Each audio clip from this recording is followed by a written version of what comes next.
그러면 이제 표준이 뭐고 기술 규정이 뭐고 적합성 평가가 무언가 하는 부분을 먼저 간단하게 살펴보면은 우리 일상생활에 있어서의 그 표준은 뭐 그림에서 보시다시피 굉장히 다양합니다.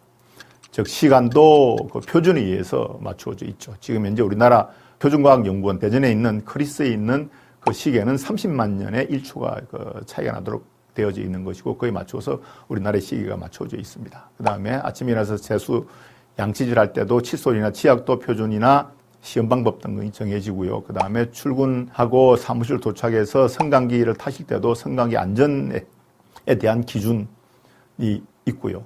그 다음에 회사에서 일을 하실 때도 표준화된 사내 작업 그 규정에 따라 가지고서 일을 하시게 될 것입니다. 그 다음에 퇴근 후에 저녁 식사를 하실 때도 식품 안전 표준이 적용이 되고 TV를 보실 때도 TV의 제품 표준도 있고 전송 방식의 표준 등 여러 가지 것들이 우리 일상생활에 쭉 다 이루어지고 있죠. 이런 표준들은 그 대부분 다 자발적입니다. 충족하지 않아도 그 시장에 제품을 내어놓을 수 있는데 이제 그렇게 되면은 표준을 충족하지 않으면은 소비자들이 제품을 구입하지 않겠죠.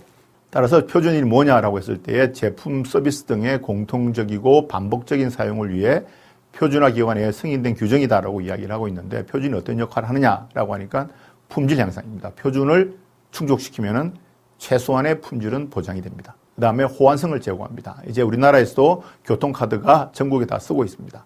과거에는 지역별로 한정이 되어 있었죠. 서울에서 사용하던 교통카드는 부산이나 대구에서 사용하지 못했습니다만은 지금은 다 전국이 다 사용되고 있습니다. 왜 그러냐? 표준이 적용되기 때문에 그렇습니다. 그리고 기업 내에서도 표준을 통해 가지고서 부품을 통일화시키고 있습니다. 만약 기업에서 이런 표준화 작업을 하지 않는다라고 하면은 매년 4% 정도의 부품이 증가한다라고 OECD는 보고하고 있습니다. 그 외에도 정보 전달을 위해서 이런 그 표준화된 그림 표지가 활용이 되고 있는데 이런 표준의 역할은 좀 정대되면서 이 시스템 간 상호 운용을 확보를 위한 4차 산업혁명의 기본이 표준이 되겠습니다. 그 외에도 사회적 책임, 경영 시스템, 보건 안전, 부패 방지 뭐 이런 것들이 다 표준으로 적용이 되고 있습니다. 그래서 이 표준이라고 하는 것에 대한 정의가 ISO, IC라고 하는 국제기구에 있어서도 정의되고 있습니다만은 WTO, TBT에서도 이렇게 다르게 정의가 되고 있습니다. 좀 안타깝습니다만은 표준에 대한 표준화된 정의가 없다라고 하는 것이 조금 안타깝습니다.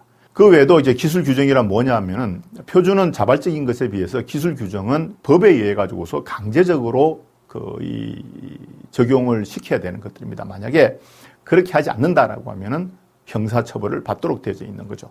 그래서 우리나라의 전기제품안전법과 같이 그 국민의 그 생명이나 그 안전에 영향이 가는 것들은 기술 규정으로서 적용을 하고 있습니다. 반면에 적합성 평가란 뭐냐라고 하니까 이런 그 제품이나 서비스가 표준이나 기술 규정에서 요구하는 사항들을 다 충족하였는지를 판단하게 하는 모든 절차를 우리가 적합성 평가 절차라고 이야기합니다.